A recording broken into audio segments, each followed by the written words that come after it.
हमारे साथ आज जो शख्स मौजूद हैं उनके लिए कहना गलत नहीं होगा कि एक हुनर तो आदमी सीखता है, जिसे एक्वायर्ड टैलेंट हम कहते हैं, समय के साथ सीखता है, और एक हुनर होता है जिसमें वो बचपन से जिया होता है।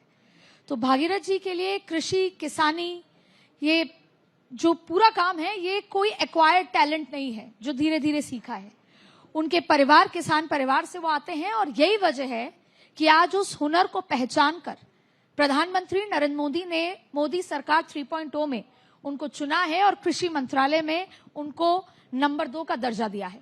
और वजह यही है कि आज आप समझ सकते हैं कि किसान का दर्द क्या है, आप बेहतर तरीके से समझ सकते हैं, क्योंकि आज भी आप जब अपने गांव में जाते हैं तो किसानी करते हैं, युवाओं के साथ कबड्डी खेलते नजर आते हैं। तो आपसे पहला और सीधा सवाल, किसानों का दर्द कैसे कम होगा? सर, मैं चाहूंगी कि आप हमारा देश कृषि प्रधान देश है। किसान एक वर्ग है, किसान कोई जाति नहीं है। और इस देश की किसानी कृषि एक रीढ़ की हड्डी है और किसान उसकी आत्मा है। जब तक किसान के घर में खुशहाली नहीं आएगी, समृद्धि नहीं आएगी, ये देश आगे नहीं बढ़ सकता है विकास की दृष्टि से। परंतु दुर्भाग्य रहा कि देश की आजादी के बाद आज किसान, मैं कहूं 2014 के पहले की मैं बात करूं, अभी पवन खेड़ा जी बहुत बड़ी बड़ी बातें कर रहे थे। दुर्भाग्य है ये इस देश का, इन्होंने गरीबी मिटाने का नारा दिया, इन्होंने किसान को खुशहाल बनाने का नारा दिया।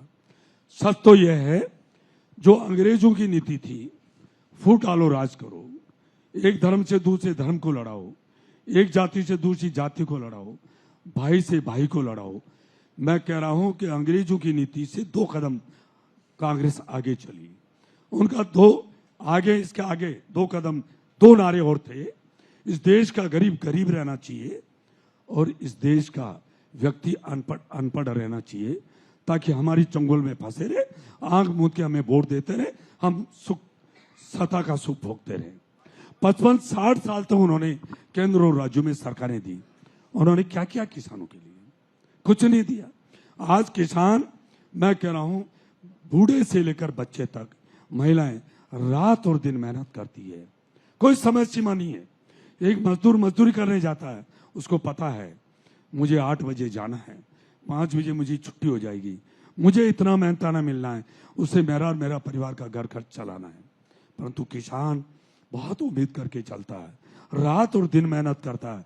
कभी ओलावृष्टि, कभी सूखा, कभी क्या हो जाता है, कभी आंधी, कभी तूफान, और किसान हाथ मलते रह जाता है। मैं बात करूं, ये अभी बहुत पवन खेड़ा जी, बहुत राहुल गांधी जी की, प्रियंका जी की बहुत बहुत बड़ी बातें करके गए। मैं सच कह रहा हूं, दुर्भाग्य रहे इस देश का, जो आज किसान, आज मैं कह रहा हूं किसान क्या, आज भी इस देश में बेकारी, भुखमरी और बेरोजगारी आखिर क्यों है? कौन है इसके उत्तरदायी? जिन्होंने 55-60 साल तक केंद्र और राज्यों में सरकारें दी, उन्होंने बातें बड़ी बड़ी करते हैं। आज मोदी जी के नेतृत्व में 2014 से लेकर 2024 तक आज किसान के घर में समृद्धि आई है। किसान सम्मान निधि नहीं, ये भी करते, ये कातिल साहब बैठे हैं। किसान सम्मान निधि, इनको किसी ने कसम दिलाई क्या कि किसान सम्मान निधि आप मत दीजिए? नाम भी क्या, किसान सम्मान निधि? किसी इस देश के अन्नदाता को कोई दे भी क्या सकता है? नाम भी क्या रखा प्रधानमंत्री जी ने, किसान सम्मान निधि। इतना ही नहीं, मैं कह रहा हूं, मैं जिस प्रदेश से आता हूं, हमारे आदिल कातिल साहब भी बैठे हैं, मैं एक साधारण किसान के परिवार में जन्म लिया। मैंने आज भी मैं खेती करता हूं, मैं बैलों से मैंने खेती करी है, और आज भी मैं जब खेत में जाता हूं, समय मिलता है तो मैं खेत में काम करके मुझे बहुत बड़ा आनंद आता है, मुझे सुकून मिलता है। मैं बात करूं, एक उदाहरण देता हूं, मैं हमेशा कहता हूं, मैं बीच के अंदर, मैं एक छोटी सी ढाणी, बड़ा गांव में नहीं, कस्बा नहीं, एक छोटी सी ढाणी के अंदर एक साधारण किसान के परिवार में मैंने जन्म लिया, मैंने खेती करी। तो मैं गांव से मैं शहर की ओर आया। जब मैं पढ़ाई कर रहा था, मैंने सोचा, मैंने उस टाइम दर्द समझा कि आखिर ये किसान वर्ग सबसे दुखी वर्ग है, और मैंने छोटी सी किराने की दुकान शुरू करी। मैं आपको उदाहरण देना चाहूंगा। 1974 की बात कर रहा हूं मैं। अब आंकड़े उठा के देख लीजिए। बाजरा 2 रुपए किलो था, डीजल 95 पैसे लीटर था। आज बाजरे की रेट क्या है, डीजल की क्या रेट है, कितना गुना लागत मूल्य बढ़ गया है। और ये काम आदरणीय या तो अटल बिहारी जी वाजपेयी जी ने किसानों के लिए, चौधरी चरण सिंह जी ने, या फिर अब नरेंद्र भाई मोदी जी ने। बिल्कुल, मैं समझ गई मैं आपकी कह रहा हूं बात। 2014 से मैं आंकड़े गिनाने लगूं। जी। मैं एमएसपी की बात करूं, मैं एमएसपी की 2014 में बाजरा 1250 रुपए था, आज 2625 रुपए है। ऐसे मूंग, दलहन हो, तिलहन हो, चाहे हर एक की जो 10 साल में जो एमएसपी बढ़ी है। और इतना ही नहीं, डॉक्टर स्वामीनाथन जी का जो सपना था, उसकी शुरुआत हमारे कृषि मंत्री हमारे नरेंद्र भाई मोदी जी के नेतृत्व में, शिवराज सिंह जी ने, हमने भारत सरकार ने इस देश में पहले दफे शुभ शुरुआत करी है इस अन्नदाता के लिए। 3 दलहन, मसूर, उड़द और तुअर, इनको 100% जितने भी पैदावारी करेगा किसान, उसको 100% एमएसपी पे खरीदी जाएगी। ये काम नरेंद्र भाई मोदी जी के नेतृत्व में किया। मैं खरीद की बात करूं, आज पहले 2014 के पहले सर आपने मैं ये कह सकता हूं जी। कि इस देश का अन्नदाता किसान, मैं कह रहा हूं आज 140 करोड़ जनता का पेट भरता है। वो महान है।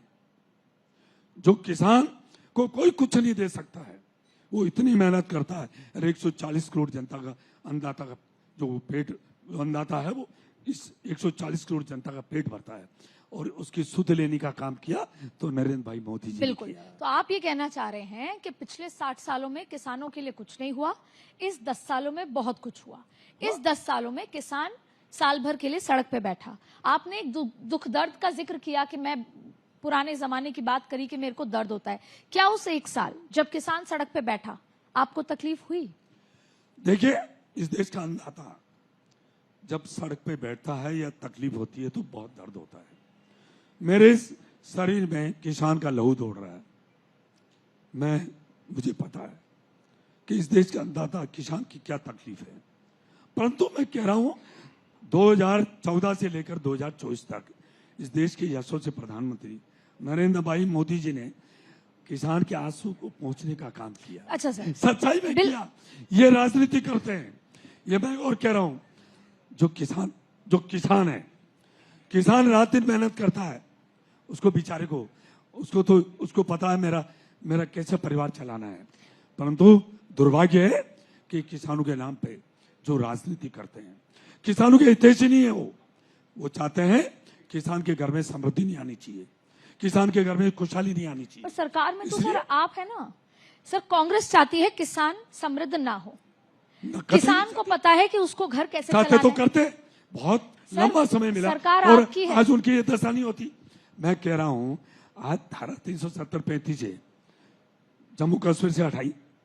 क्या यहाँ कोई बैठे उनको तकलीफ है क्या इस देश में 2 निशान, 2 विधान और 2 संविधान चलेगा क्या?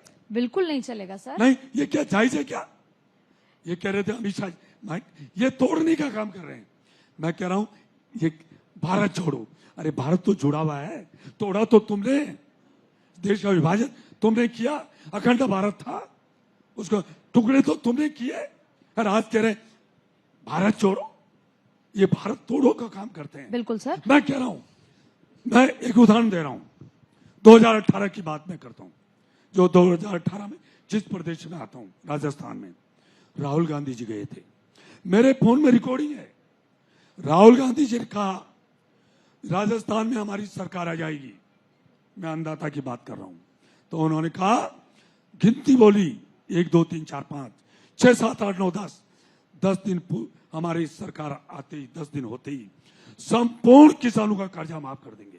फिर उन्होंने कहा हमारी सरकार आते ही 10 दिन बाद 3,500 रुपए महीने नौजवानों को बेरोजगारी भत्ता उनके खाते सर में मुझे जमा ऐसा करें। क्यों लग रहा है कि मैं आगे- विपक्ष के नेता से बात कर रही हूँ।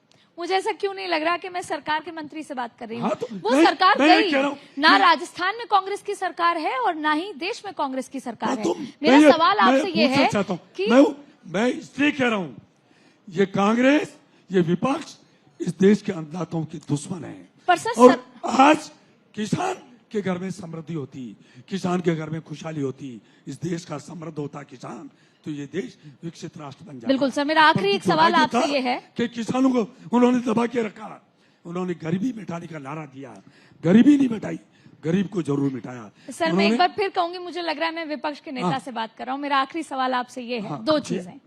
देश का जाट भारतीय जनता पार्टी से नाराज है, देश का किसान भले ही भारतीय जनता पार्टी सम्मान निधि दे रही है, तमाम चीजें हैं, लेकिन शायद किसान ये समझ नहीं पा रहा कि सरकार के इंटेंशंस उनके भले के लिए हैं। तो ये जो बीच में कम्युनिकेशन गैप है, इसको कैसे सीधा सही किया जाएगा? ये मेरा सवाल एक मंत्री से है, विपक्ष के नेता के लिहाज से नहीं है कि आप विपक्ष की तरह लगातार कांग्रेस को आरोप लगा रहे हैं, लेकिन ना राजस्थान में है, मैं सत्यता प्रकट कर रहा हूँ या मैं झूठ बोल रहा हूँ, तो आप बताइए। आप सर बताइए कि सर रिकॉर्ड दुगनी आय कैसे की जाएगी किसान की? मैं कह रहा हूं, हम कहीं न कहीं हमारी कोई कमी रह गई जी, और इसलिए हमारे देश के यशस्वी प्रधानमंत्री जी, नरेंद्र भाई मोदी जी ने कहा भी था जी, कि कहीं न कहीं हमारी तपस्या में कमी रह गई जी, क्योंकि वो चाहते हैं हमारे को, उन्होंने प्रधानमंत्री जी ने स्पष्ट निर्देश दिया कि इस देश के अन्नदाता के लिए जितना भी अच्छा भला हो सकता करना है जी, उसके लिए जो भी करना है। और मैं कह सकता हूं हम अन्नदाताओं के बीच में जाएंगे। मेरी बात हुई है, चाहे पंजाब पे बॉर्डर बैठे हैं वो है, चाहे टिकैत जी है, मेरी उनसे बात हुई, मैंने कहा बताइए, मैं आता हूं आपके बीच में, कोई राजनीति करनी है उसका तो कोई इलाज नहीं है, किसी डॉक्टर के पास भी नहीं है, परंतु इस देश के अन्नदाता के लिए और अच्छा क्या कर सकते हैं, करने के लिए प्रधानमंत्री मोदी जी के नेतृत्व में और हमारे कृषि मंत्री शिवराज सिंह जी चौहान साहब वो चाहते हैं कि किसान के घर में समृद्धि आए, खुशहाली आए, और जो भी जितने भी भारत सरकार द्वारा जो भी किसान का भला होना है वो करने के लिए ये प्रधानमंत्री मोदी जी तैयार है और हम सब तैयार हैं। बिल्कुल, बहुत बहुत शुक्रिया सर। और सबसे अच्छी बात यह है कि आप मंत्री होते हुए आपने ये समझा कि कहीं ना कहीं भाजपा की तरफ से कोई कमी रही है जिसको पूरी तरीके से सुधार किया जाएगा। कमी नहीं रही है, फिर मैं कह रहा हूं प्रधानमंत्री मोदी जी द्वारा किसानों की भलाई के लिए, कल्याण के लिए जो काम किए आज तक देश की आजादी के बाद किसी ने नहीं किया। बिल्कुल सर। परंतु क्योंकि किसान भोला है, सीधा है, वो रात और दिन मेहनत करता है, जो किसान है उसको तो है नहीं, परंतु कहीं न कहीं किसान के नाम से ये विपक्ष रोटियां सेक कर, और मैं कह रहा हूं कई शक्तियां काम कर रही है इसमें, यहाँ की नहीं बाहर की शक्तियां भी काम कर रही है, और ये चाह रहे हैं कि कैसे जो किसान है हम उन किसानों के बीच में जाएंगे। मैं और कह रहा हूं इस देश का अन्नदाता प्रधानमंत्री मोदी जी से खुश है। आपने कहा कि जाटों ने वोट नहीं दिए, आपके सामने मैं बैठा हूं ना, मैं जाट हूं। मैं कह रहा हूं प्रधानमंत्री नरेंद्र भाई मोदी जी ने जितने किसानों का भला किया, देखिए फिर मैं कह रहा हूं एक जाट किसान को, जाट नहीं, किसान एक वर्ग है। बिल्कुल सर। जो भी खेती करता है वो सब किसान है, किसान एक वर्ग है और देश का अन्नदाता है, और उसके लिए प्रधानमंत्री मोदी जी ने जो काम किया है मैं कह सकता हूं आने वाली कई पीढ़ियां याद करेगी, क्योंकि मैं खुद किसान का बेटा हूं। बिल्कुल सर, हम उम्मीद करते हैं आने वाली कई पीढ़ियां याद करें। आपका बहुत बहुत शुक्रिया।